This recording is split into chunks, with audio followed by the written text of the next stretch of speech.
Being on the pitcher's mound can be a really lonely place. So I want your opinion about confidence. Welcome to the Lessons Earned podcast. I'm Chase Macleod, founder and CEO of Macleod & Co., an industrial real estate brokerage company that in 2 short years has completed over $600 million in transactions with a goal of growing to $1 billion in annual transactions completed. As an only child raised in a single-parent home, I've always had a passion for learning things I was never taught earlier in life.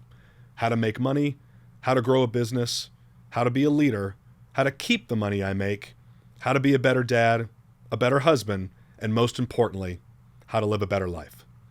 Lessons Earned is a podcast about sharing my journey and others as we dive into all the topics I wish I knew earlier in life and knowing it's never too late to earn those lessons now.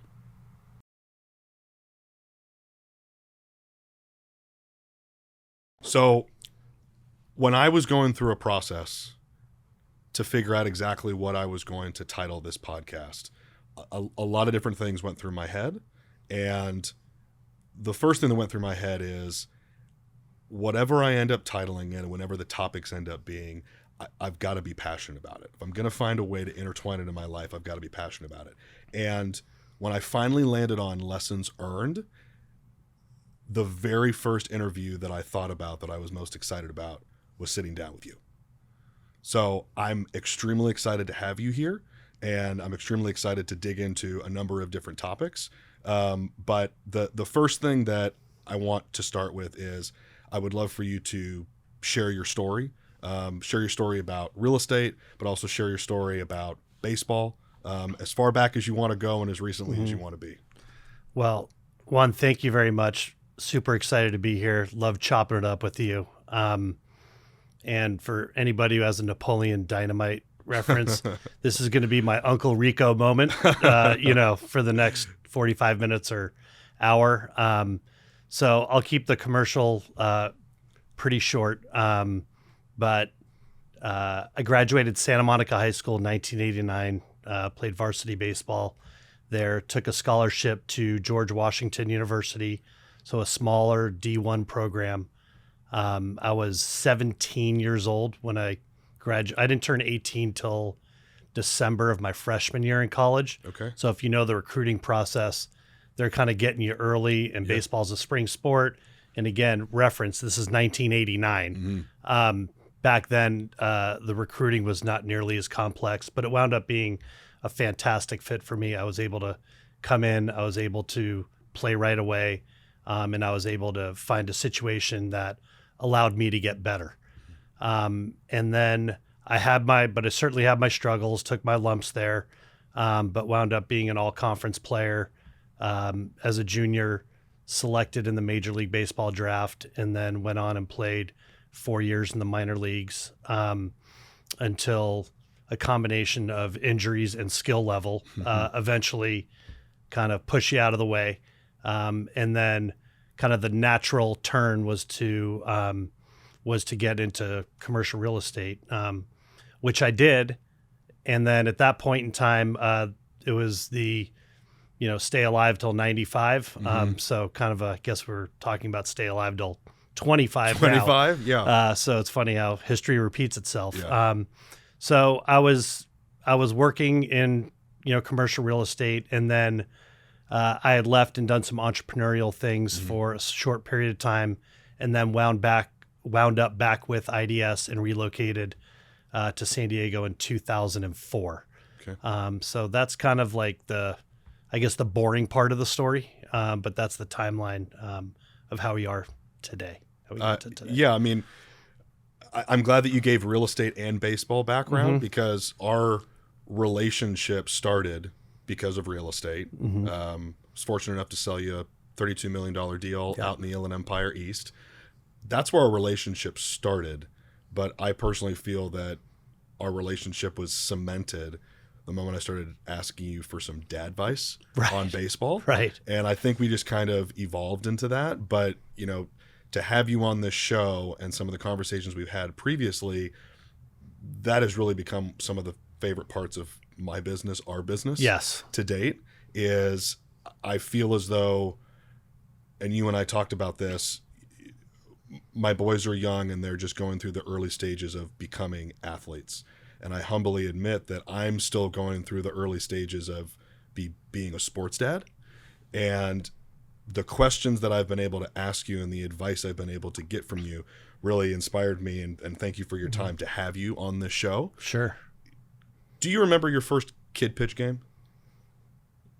You know, I don't know that I actually remember it. But by the way, I love the pivot to talk about baseball because, you know, we're in the midst of a chaotic real estate market, which none of us can predict the future. So why talk about that? No, let's just take it on baseball. It's baseball season, so That's let's talk baseball. Let's talk baseball. I like that. Yeah. So I don't necessarily know that I remember my first kid pitch game, but I do certainly recall the experience. And you know, back then it was certainly more unstructured. You know, parents had to work. It's still the similar situation where you have volunteer parents that are coming in to coach, but there was very little flexibility. And there was no travel ball. So you cherished your season. Your season was because you only had 20 to 22 games. You just played that. And if your game got rained out, you were bummed. Because it's not like now you could play 100 more games the rest of the year if you choose to. So you really cherished the season back then, and you didn't practice as much because, again, you know, you need full parent support. But back at that time, there was no flexibility in work. You had to be at work. So that's kind of what I recall is just really, really cherishing every game and looking forward to it and sleeping in my uniform. I remember all of us, we used to wear our uniforms to school. But you kind of look back now and you're like, not sure that was a good call, but that's how much you love playing. Yeah.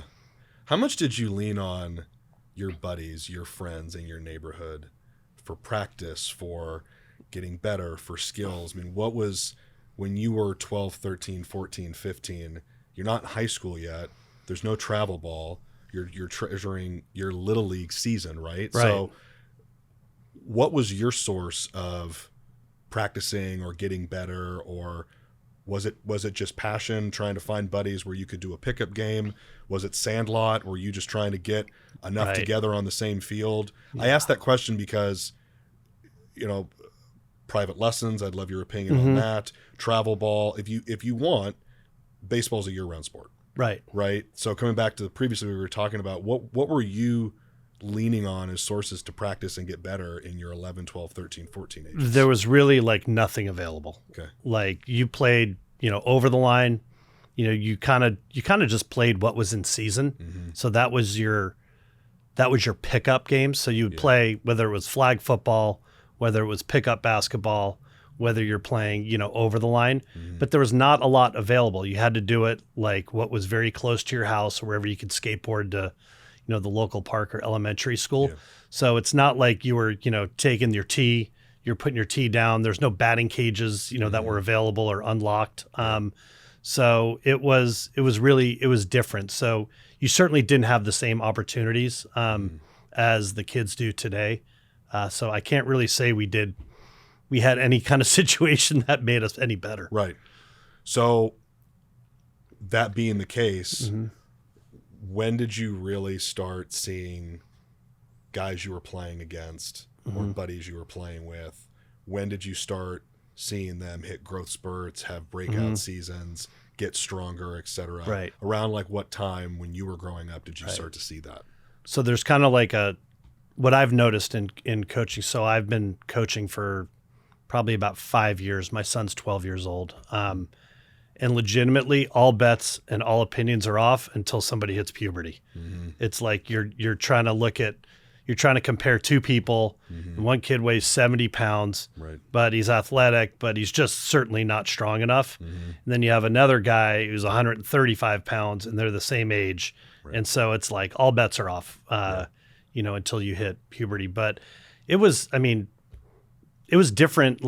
If you could imagine this, so I made, you know, certainly my 10, 11, and 12-year-old all-star team. But my parents were young when they had me. And they needed some alone time. So I was off to sleepaway camp, water ski camp or whatever it may be, gone for 8 weeks and missing all-stars, right? So I didn't play all-stars until I was 13. And a lot of my friends did that too. Interesting. Or their parents would, schedule vacations. Now, if you could imagine today, like, your boys making the all-star team, be like, hey, you know what, guys? I'm going to kind of ship you off to sleepaway camp and we're not going to play. Yeah. Like that wouldn't even cross your mind. Unspoken. Right. No, and absolutely unheard of. Yeah. And so like just a completely different situation. Yeah.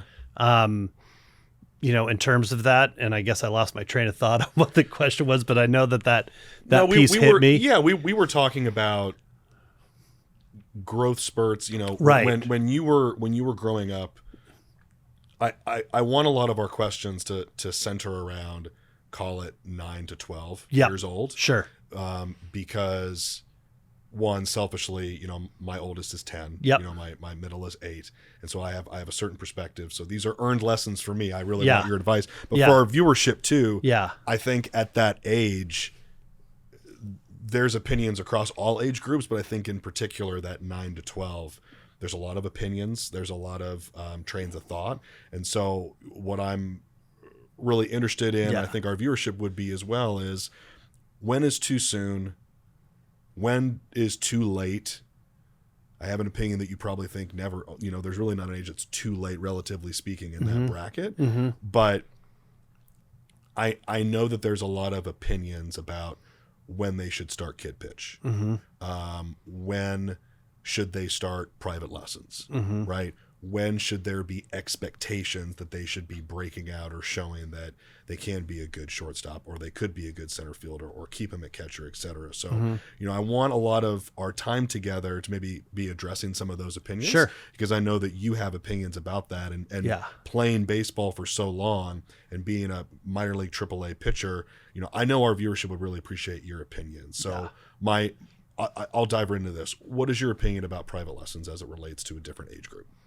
So I think for a very small group of kids, private lessons can be helpful. And this comment isn't pointed at the instruction that's out there. It's pointed at the kids. So if you take a 9, a 10, 11, or a 12-year-old, and they all have different varying skill sets and different varying abilities of coordination. And this is all just in my observations of being, a coach for the last 5 years. I can look at some of these kids and I can teach them what to do, but their bodies can't do it. They're not there yet. So from a coordination standpoint and their body movement standpoint, like they're still growing, they're growing into their puberty. Some people are, they're hitting these growth spurts and they're losing some coordination. Now there are a small select group of kids that have a combination of being strong, of being coordinated, and also having the focus and the attention span to receive instruction. So I think for the most part, it's not helpful, but for a small portion of the kids, it can be helpful. But they also have to have the ability to process the instruction, which I think most of them have a difficult time doing. What are your opinions on young players as it relates to hitting? So this is probably a bigger concept. I think it all starts with whether it's in parenting or coaching, but it's the environment and it's the culture for the kids where we have to give the kids a safe place to fail. Right? Because your kids are looking up to you as coaches or parents at 9, 10, 11, 12 years old. And if they don't succeed, they feel like they're disappointing you. It's just natural for them to feel that way, that they're disappointing you. So I think what's most important about hitting first is having an environment where it's completely okay to fail. You are going to fail. And we love you unconditionally, whether you get a hit or whether you strike out or whatever it may be. And I think that's the case for whether you're fielding, whether you're pitching. I think that is a culture that is really, really important when the team's put together, when you have your practice times, Your first meeting is, hey, when we get in between the lines, this is our safe place to fail. Because if they feel like they can fail, then they will get better. And as it turns to hitting, you're going to fail a lot. Hitting, especially at that age, is so complicated. You have pitchers that are just learning to throw strikes. So you're not going to see that many strikes. Right. You have umpires that their strike zones are going to be all over the place. You have kids that are swinging bats that are too heavy for them because they want to be able to swing a heavy bat and they're not strong enough. So you have all of these different points that are like super fragile that are going to equate to trying to hit. Right. And so I think that having the ability to have a culture that you can fail and it's okay is step one. I think step two is getting a bat that's the right size, regardless of what anyone says, because everyone has different, they're just, some are stronger than others, right? And like, hey, can I use your bat? Hey, can I use your bat? It's like, that bat weighs more than you do. Like, you're not going to be able to swing that bat. And then practice. Like, you just have to get that hand-eye coordination down, and you have to practice. In Little League, we're all just a bunch of dads volunteering to coach other kids that aren't our kids, right? Wanting the best for them. So as a dad and a coach and someone who's played baseball at a very high level, coaching, let's just say AA, AAA, right? AA is your first kid pitch. AAA, you barely had a year of kid pitch. What are some of your favorite things to do as a coach, or things that you would recommend a dad who's coaching 10 kids, none of which don't belong to him? Right. What are some things that you recommend to a dad who's coaching at that level to instill confidence, right? To make it fun, but to ensure you're progressing just a little bit, helping the kids get just a little bit better. This could be hitting, this could be fielding, this could be catching, whatever the case may be. What are some of your favorite drills to do or things to do as a coach and a dad at that age? Well, I think you touched upon it first as a coach. And I don't minimize like winning. I mean, of course you want to win, but if you're going to try and figure out how to win a 10-year-old baseball game, good luck. Like, it is so fragile. There's so many variables, but as a coach, what's most important, regardless of the skill level of that particular player that you have that you're coaching, they have to be much better at the end of the season than when they started, right? So whether they were an all-star, they need to be much better, or, the best all-star, or whether it's somebody that's struggling to play catch, all of a sudden they should be able to play catch and be able to field a ground ball and make a throw to first base. So they have to get better because, sports ends when you stop getting better, right? No matter what age you are, like if you continue to get better, it usually doesn't end. So what my favorite thing to do in practice is a variation of speedball. I think it works at any age level, which is effectively if you have 12 kids, I break them into 3 teams of 4. So I have 4 outfielders, I have 4 infielders, and then you'll have 4 kids at the plate, 4 that are hitting. You'll have no catcher, and then it's coach pitch. There's no outs. Okay, you're not getting recording outs. It's 5 minutes. How many runs can you score in 5 minutes? Interesting. And I start with an 0-1 count. Okay. So it's forcing them to swing. Right. And then as soon as that 5 minutes is up, outfielders go to infield, infielders go into hit. The guys that were hitting were going to the outfield. And then it's 5 minutes, go. 5 minutes, go. And then you can, at the end of, you can see who scored the most runs. You can do it over 5 practices where you keep a tally. But what it does is it keeps the kids moving. You'll see their enthusiasm. It keeps them engaged. You're not necessarily so worried if you made a mistake, you recorded an out, because you're not getting 3 outs. You're going for 5 minutes.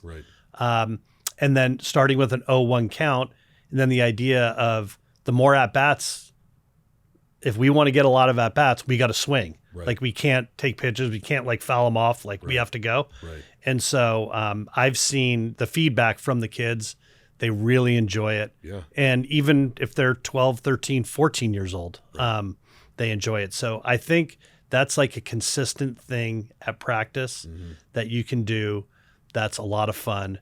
And if there's a teaching moment, you can pause the clock and you can have a teaching moment for whatever reason, right? If somebody didn't tag up or, someone didn't, there was a forced play, but somebody didn't get over and cover, you can pause for a second, use the teaching moment. But I love that. I think that's one of the best things to do as a coach for practice time. Let's stay on teaching moments. 'Cause I have a 2-part question. I'd love to know your opinion about teaching moments as a coach in the game. And I would love to ask you a question about teaching moments post-game, both as a coach and a dad. The first one is, what's your style about teaching moments? Let's say you're the manager and you're a third base coach, right? Or you're sitting on third base while they're playing defense. What's your opinion about teaching moments in game while the inning's still going on versus teaching moments at the mid part of the inning when they're trading out at the dugout? What's your opinion about that as it relates to defense?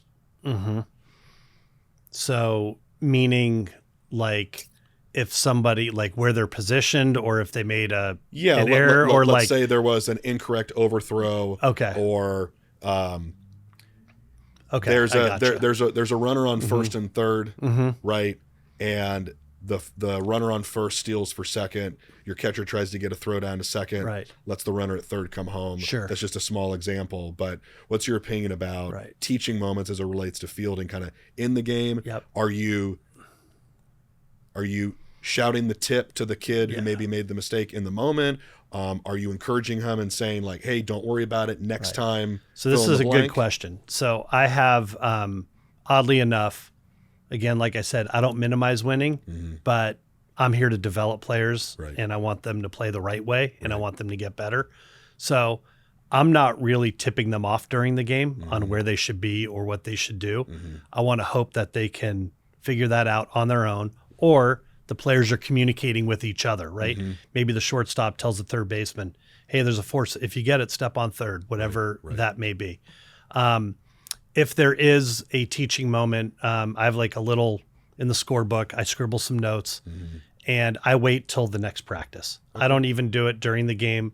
I don't do it after the game. Usually while we're stretching, during practice in the next game, I'll kind of go over, I'll ask like, hey, do you guys have any thoughts on your game? Like on what happened? What do you guys think?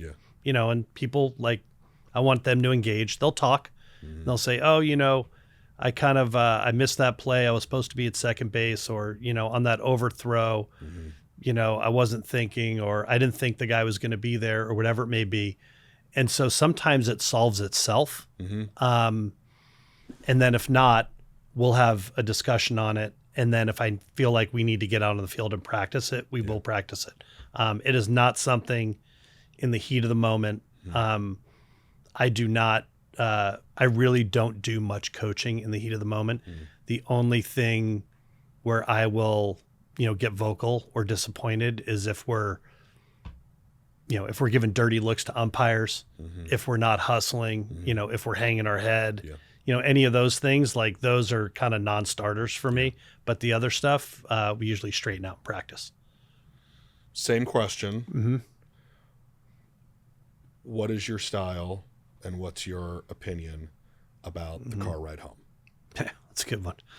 So this is what I profess to be, but believe me, it's certainly, we're speaking the same language. It's certainly not easy. Endeavoring and trying our best. It is not easy.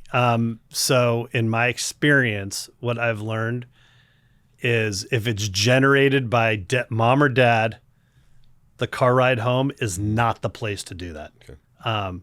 It's right after the game. It's the heat of the moment. They're going to be disappointed or upset about something.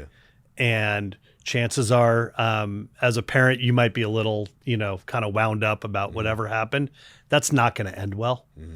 So now if, the kid or the player brings it up and has a question, then you can either, say, hey, here's what I saw, but you may want to talk to your coach about it. Because again, you kind of want to be there as, hey, I love watching you play today, right? I stole that this weekend. Did you? Yeah, I did. I did. My boys had 4 games, actually 5 games across. One of them had 4, the other one had 1. But I stole that this weekend. Said it, when I dropped them off. Said it when I, at the end of the game. And I'm very appreciative. Because again, when we get back to the point of they're still kids, they still look up to their parents, they look up to their coaches, and they feel like they didn't perform well, that they're disappointing you, right? You don't want them to feel that way. Right. And so the car ride home, the fence coaching, that kind of stuff during the game. Right. Okay, so if we were standing here and the videographer standing behind my shoulder right now, and he's like, hey, you got to keep your elbow up, you got to keep your chin up, you're butchering this thing, you need to talk louder, you're totally uninteresting, nobody wants to hear what you're talking about, you got to switch top, and all of a sudden you're like, okay, is that the time to do it? Right. No, probably not. But maybe when I'm done, he said, hey, couple tips for you. Right. If you want to be better at this, I suggest you, Yeah. So I just think in the heat of the moment, or fence coaching or anything, it's just, what's the benefit? So if you sit there and go, sometimes that's a good question to ask. What's the benefit of me as a parent behaving this way? How is that going to make this situation better? And usually usually in a circular manner, you wind up, shouldn't say anything. Well, my path and my oldest path with baseball, his first kid pitch game was actually a travel game. So spring of 21, he was still doing machine pitch. And then there was an opportunity to be on a travel team for the first time. And I think it must have been maybe a Memorial Day tournament. His very first kid pitch was a travel game. And the last couple of years, the travel team he's been on, the coach has an oldest son on the team, but he's actually a high school coach and one of the best high school coaches in the state, in the country. Right. But it has been instilled in us as parents of kids on this team. You don't talk to your kid in the dugout. Right. You don't talk to him in the on-deck circle. You don't talk to him when he's in the batter's box. And I think as a new parent, as a new baseball parent, it was an adjustment for me and my wife. And I'm grateful for that, because at the earliest age of me being a sports dad, I learned it's a non-negotiable. Right. And I've joked with you about this. The older they get, the further the seats are back. Right. For all intents and purposes. And I think the younger they are, you're basically within 13 inches of them, and it gets a little bit further and further.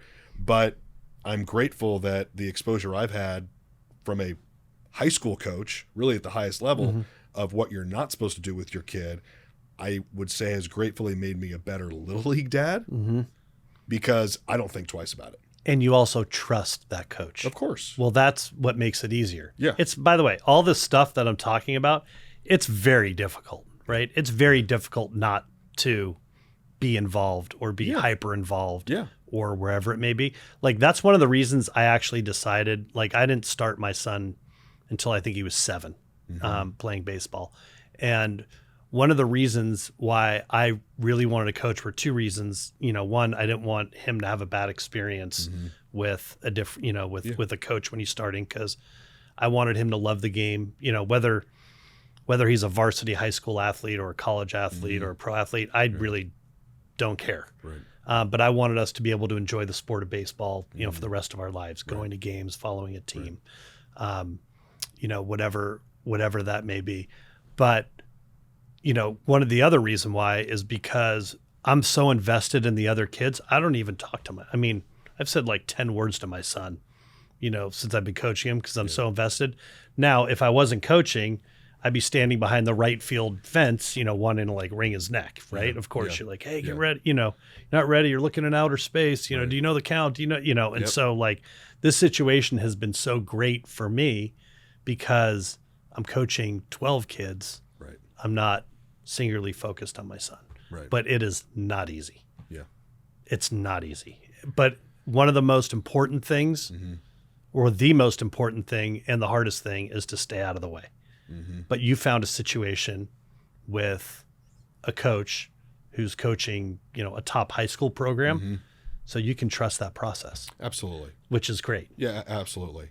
I would say another lesson that I had to earn the hard way is I felt as though, maybe this was about a year ago, I felt as though between year-round travel, and they were practicing twice a week, and then in season, right, you had 1 to 2 practices a week and cages, and going through a process to give my oldest son, but also my middle son too, reps. One of the lessons that was difficult for me to learn and earn that I've only recently started applying is how important just going out as a dad with your kid and doing in the back of the yard catch play, or doing fungo, if you've got time on a Sunday or time on a Saturday, etc. I thought he was getting all these reps. Why is he not progressing? And I finally came to the conclusion. I said, yes, he is, but I felt as though you're practicing to be prepared in the game, but to get the best out of practice, right? There's certain just basic glove work, Yeah. or just getting some pitching reps, or just tee work in the backyard. So that was especially at that young age, because you can do all of that and you don't have to say a word, right, because their bodies will figure it out.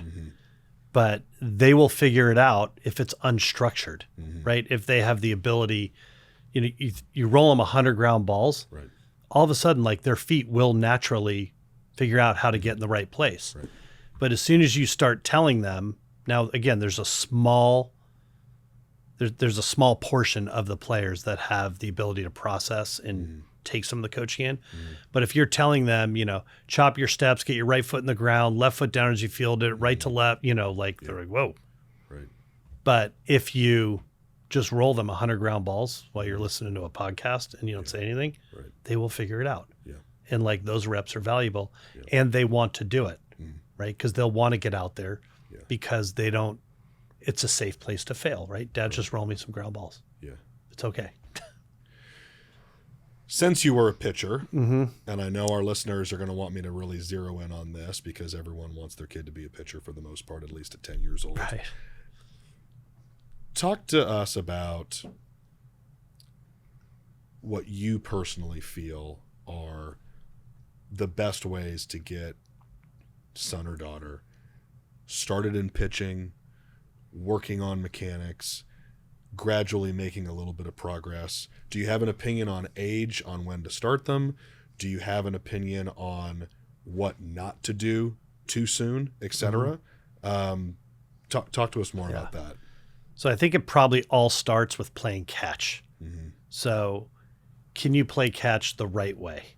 Can you throw the right way? What is the right way to play catch? So, well, I think the first right way is to have intent, right? Okay. So when you start playing catch, you get warm, you get loose, and you have your catch playing partner. Have intent with every throw, right? You have a target.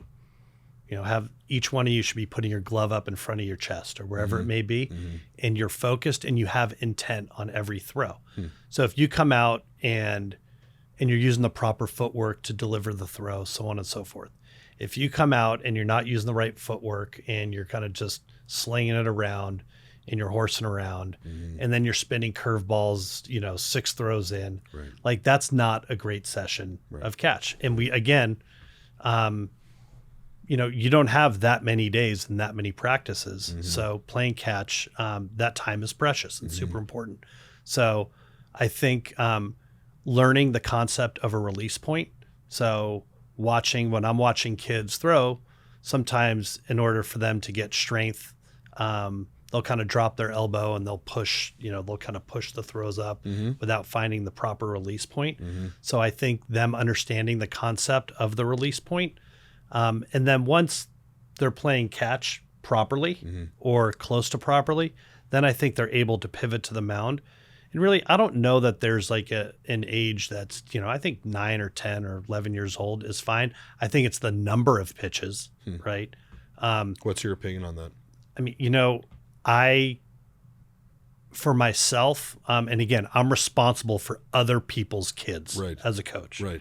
So I'm in the minority. I don't really throw anyone more than like 30, 35, Really? 40 pitches. Really? And I want to get everybody involved. Mm-hmm. So it's like, you're going to get 1 or 2 innings. Next guy get 1 or 2 innings. Right. And I feel, because I also don't want their arm down for practices and things like that. And I just I don't see the benefit of having an 11 or a 12-year-old come in and throw 85 pitches. Right. Now, certainly, maybe you get to all-star tournaments, the stakes are higher. Sure. Kind of talk to the player, talk to the parent, like, is this something that you want to do? Yeah. But in the regular season, that's not for me. I like to get everybody involved. And also because the playing catch portion, if they're working on change-ups or breaking balls, you can do that while you're playing catch. Right. You can hone your craft on flat grounds, flat ground bullpens. And then as far as like mechanics, the last part of the question. So again, I think athleticism ties towards the mechanics. And can you get your body to move the right way at that age? Probably not. What do most of these kids need? They need like a 1980s PE coach. He's got his starter shorts, his clipboard, and his whistle. And he's like, okay, we're going to do jumping jacks. I got the football ladder out. Yeah. I got the cones out, like the cone drills. They would benefit so much more from doing that to help them to get their bodies move in the right way than having someone trying to teach them mechanics when their bodies can't do it. Right. But balance would be the number one thing I would tell people. Okay. If you can, however you start, however, you finish, can you get balanced in the middle of your windup and then deliver the pitch? I think that would be, the one common theme that I would push. What do you tend to look for or accentuate at a young age when you're looking for leadership on a little league team? And I ask that question because most teams that I think you'll end up seeing, especially at like the little league level, if it's a 10-kid roster, right, there's usually 2, 3, maybe 4 who you can tell are pretty good to really good, right? Maybe there's a middle of the road where you're like, they've got good athleticism. There's great opportunities for them to make plays. And then maybe there's another part of the roster where they don't play baseball that often, but this is such a fun sport. They deserve, you don't know who they're going to be in 14. So they need a fun environment like you keep talking about. But the kids who maybe play more baseball than the other ones, what are you looking for? What are you trying to help instill in them at the practice level, at the game level, to help them be leaders in the dugout, on the field, etc.? Are you pulling them aside? Are you giving them advice? Are you asking them to be aware of something on the field? What's your... Yeah, so that's a really good question. And obviously you've probably dealt with this, and anybody that's been a coach, in those age groups, you're going to have some really good players and you're going to have some kids that are probably great swimmers, but they can't play catch. So how does that dynamic work? Well, for me, I love the bad news bears. Like those kids that have the courage to be 11 or 12 and know that they're not that good to want to sign up and play. Right. I tell my better players, like, that guy has as much courage as you do. Right. Like, this is easier for you. This is difficult for them. And so you should learn something from that. Like I guess they're feeling comfortable in an uncomfortable situation. But so I don't mind doing this, but I split up my practices a little bit where by skill level too, where I said, you know what, give me the guys that are scuffling a little bit, that are having a tough time playing catch. And I'm going to take these guys for the next 10 days. And then assistant coach, you kind of take this group of kids. And because again, we're trying to make people better at the end of the day. And then, for the kids that are trying to embody the leadership, well, how do you do it? Well, again, we have a culture, we have a nice, safe place to fail. Keep reminding everybody of that. You're not disappointing your mom, your dad, your coach, or any of your teammates if you fail. So continuing to have that message as part of the culture, I think is really important. And And then lastly, in the leadership piece, being a good sport. And I know it's kind of like a cliche and it's like, okay, buddy, thanks. But I mean, how ridiculous does it look, an hour later, if your 12-year-old got called out on strikes by an umpire who's getting paid $50 a game, who's umping 4 games, that day. Right. He's exhausted. He's been on his feet. Right. And you kind of looked at him and threw your hands up. Right. I mean, at the end, like when you look back on that, like it doesn't age well. Right.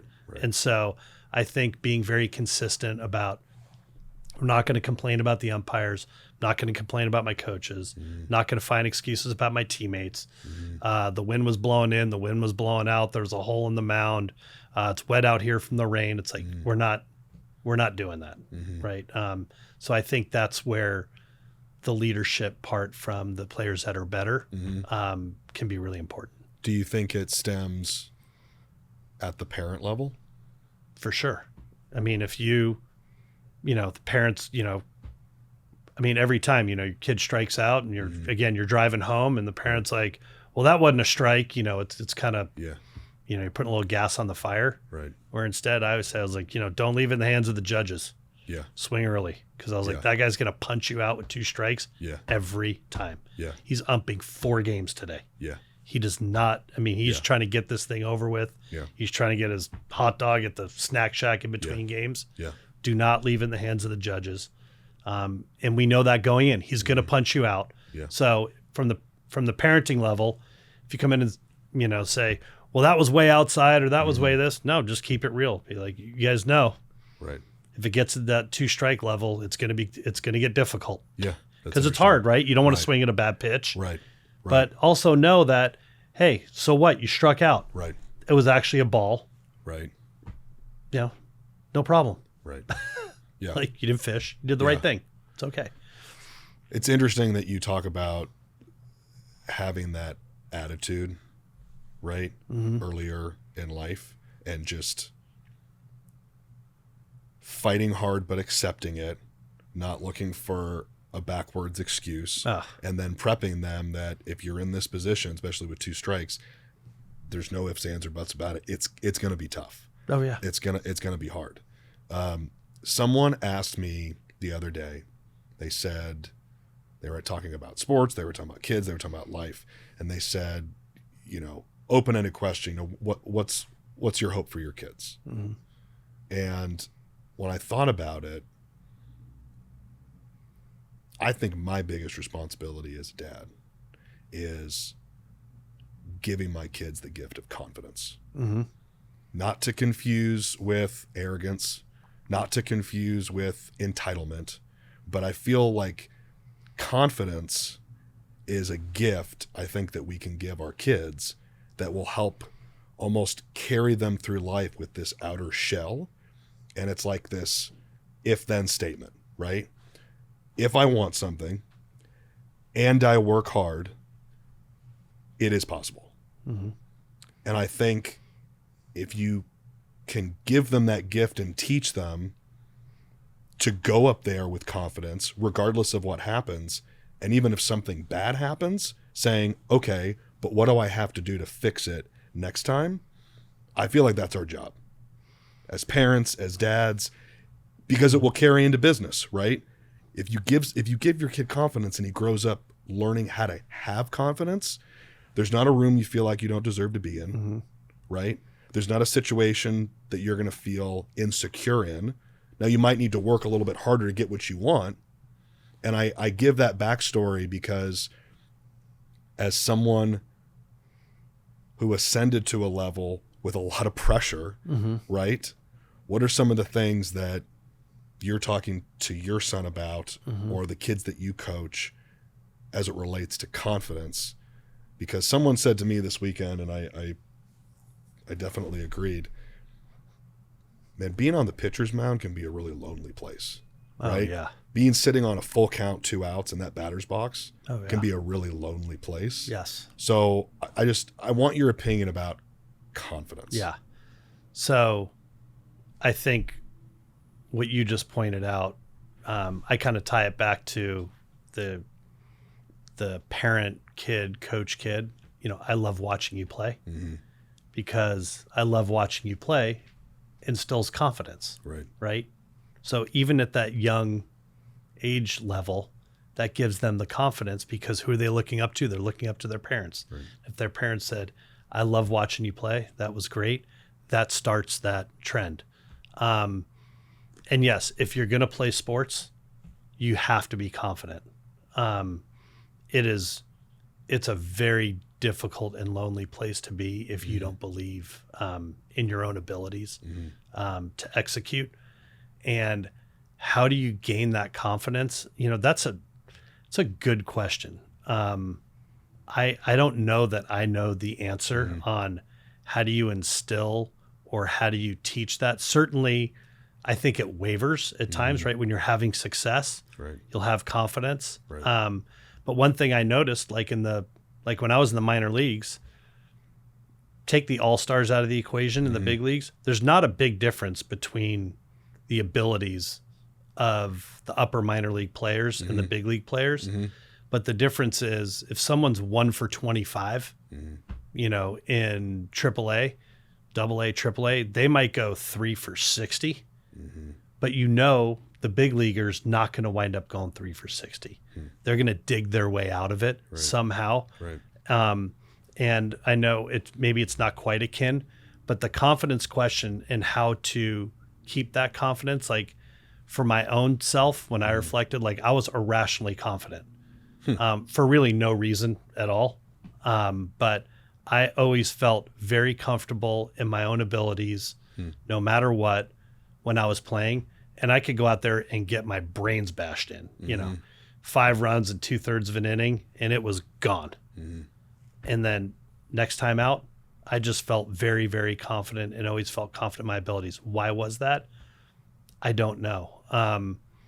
It's probably, it maybe ties into a different situation about playing a lot of sports, different sports,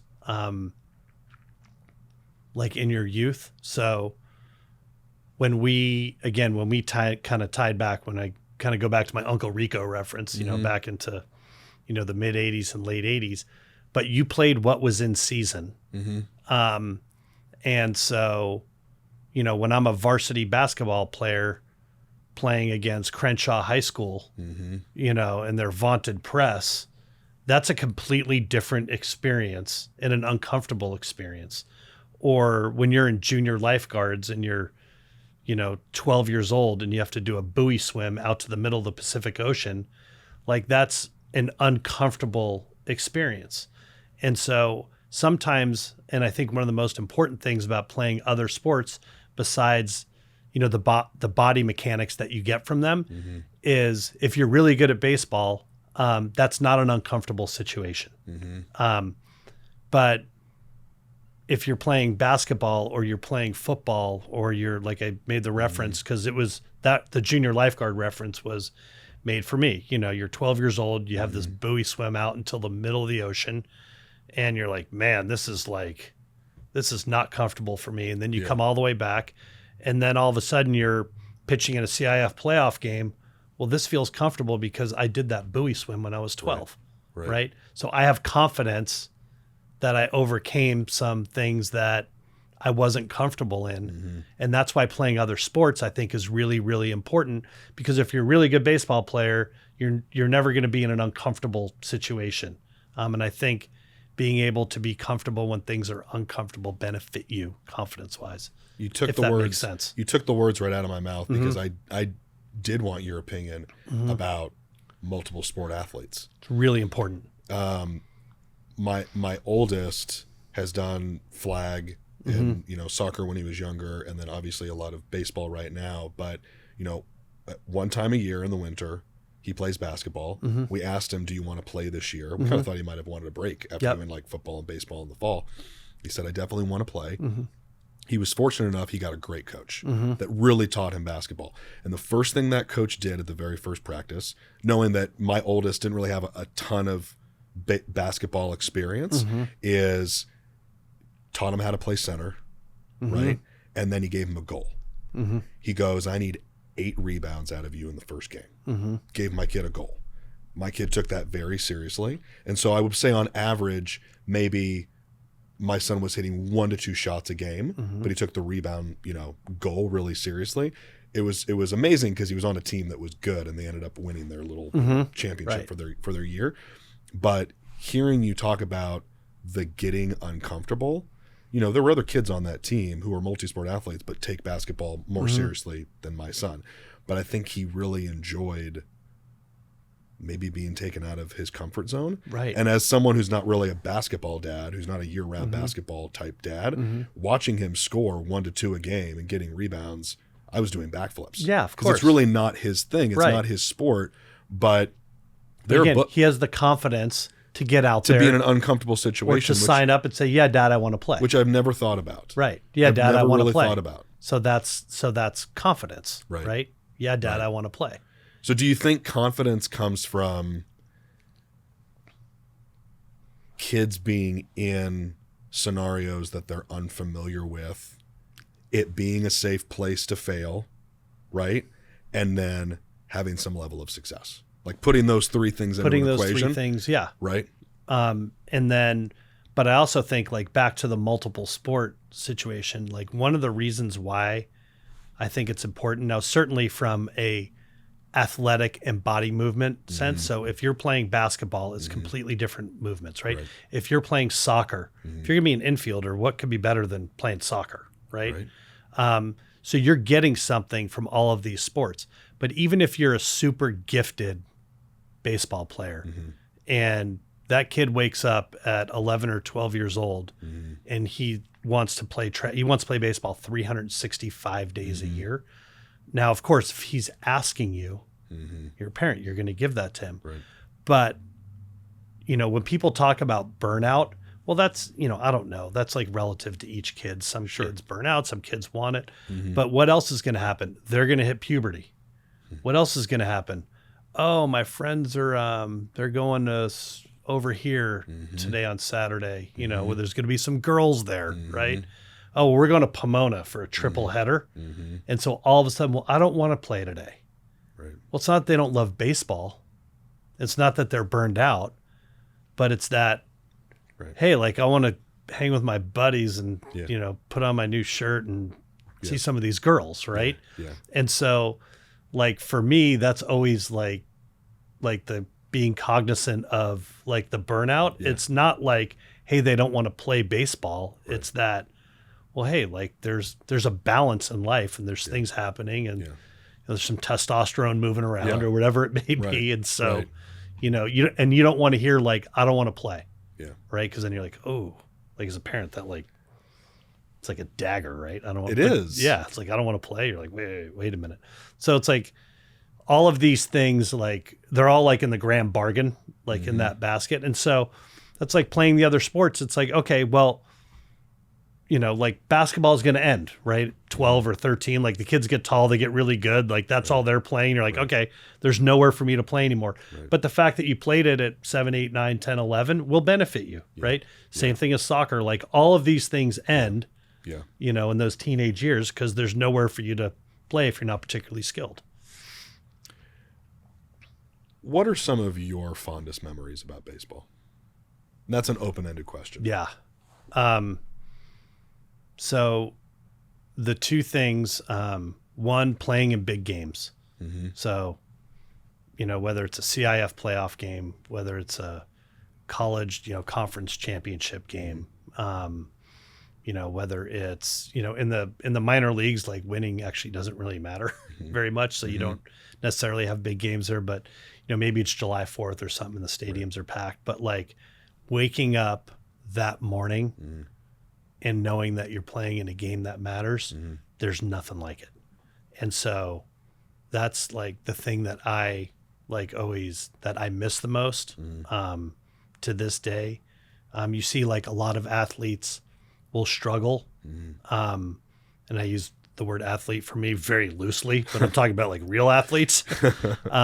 They struggle post their career because that adrenaline rush, like when you wake up with that, I assume it's probably similar to, some form of crack, right? Like you just, And so, and you can't, It's probably just a dopamine hit. it's a dopamine, it's hard to replicate. you can't replicate in real life. Yeah. And so, and it gets addicting. Like I miss it all the time. Mm-hmm. And then the guys, right? The locker room. Right. It's the one thing, you know, Mm-hmm. you can't replicate that in life either. It's, you know, when you're in a baseball season, you're together Mm-hmm. like 16, 18 hours a day Yeah. for 7 or 8 months. I mean, it is, you know, it's, and the minor leagues is always an interesting dichotomy because these people are like your teammates, like they become your best friends. Like I have lifelong friends that I still talk to every day. Mm-hmm. But in order for me to move up, I kind of need like my best friend to do poorly. Right. So like, it's just a weird, it's a totally weird dynamic. Yeah. But I miss the guys. Yeah. I miss the clubhouse, and especially a baseball clubhouse is the best. You'll have, you know, you got guys from the Dominican, you got guys from Australia, you got guys from Canada, you have guys from Japan, you know, you got entitled white guys, you know, you got African Americans from the inner city, you know, you got some rednecks from the South. I mean, and you just all come together and hug each other. And it's just, it's great. And you learn a lot. Yeah. I mean, you learn a lot from that, from like where people come from and what they see. And like, I've said a bunch of times, like you know, we're sitting here in, you know, beautiful Ladera Ranch, and you're going to have this great shortstop, and he's going to field balls perfectly on these beautiful fields out here. And he's going to get his scholarship to Stanford, and he's going to play on that beautiful field up at Stanford. And then he's going to be a 4th round draft pick, and he's going to go to the New York Penn League, and he's going to meet, you know, Pedro from the Dominican Republic, who's been fielding with a piece of cardboard or a pot holder. Right. And he's, on this, you know, on this beat up field in the New York Penn League, good luck to the guy from Stanford. Right. There's only one Brandon Crawford, right? Falls out of UCLA, wins a World Series, you know, I think his second year, you know, as a starting shortstop. But anyway, but awesome. that's what awesome. I miss the most. Yeah. In closing, in theme with the name of this podcast, the lessons earned concept, right, comes from time, experience, etc. And I hope that for our audience, this saves them a little bit of dummy tax on some of the things they care most about. So in closing, I would love for you to share it with us, some lessons that you earned, right, as a player, as a dad, and as a coach. So good question. I would, you know, I might lump all three of those together and say, it's all a mountain climb, right? Like all of this stuff, you know, whether you're a player, whether you're a dad, whether you're a coach, you're learning from all these experiences, but it is a mountain climb. You're climbing the mountain and you're going to fail, right? So you're going up the mountain and then you come a little bit down the mountain and then you go further up the mountain. And so if everyone can have that mindset that when the failure comes in, so in the lessons earned when you're failing, which you're going to do as a coach, as a dad, as a player, or in our profession, you're going to fail. One, to self-reflect. So to not play the blame game like we talked about before. It's my coach's fault. It's the umpire's fault. It's my teammate's fault. To self-reflect and say, you know, what do I need to do to get better? Like I do that in my professional life all the time. I'm trying to surround myself people as young as possible because they're curious and they're deep thinkers and they're thinking about things that I'm not thinking, because if I'm not getting better or self-reflecting, I'm going to get wiped out. But that's part of the mountain climb, and being, you know, whether your son or daughter is, you know, going to try and be a varsity athlete in high school, which is a fantastic accomplishment, right? If you can be a varsity athlete in this in area? high school, that is fantastic. But that is going to be a mountain climb. So remember, it's slow and you're going to fail. But as long as you keep making your way up that mountain and you keep getting better and you keep self-reflecting off of your failures. So when you're failing or when you're succeeding, what did I do right? And staying away from the excuses in the blame game, because that's kind of the first sign of weakness. But just remember, all this stuff is a mountain climb, and that's really across all of those areas that you talked about. Those are my lessons earned, is that it's a mountain climb. Matt, thank you for being an awesome friend. Oh yeah, this was great. I really appreciate it, brother. Come chop it up with you anytime. This Awesome. is great. Congratulations on all your success and being there for me personally and for IDS. We appreciate all you do for us. Thank you so much again. You got it, bud.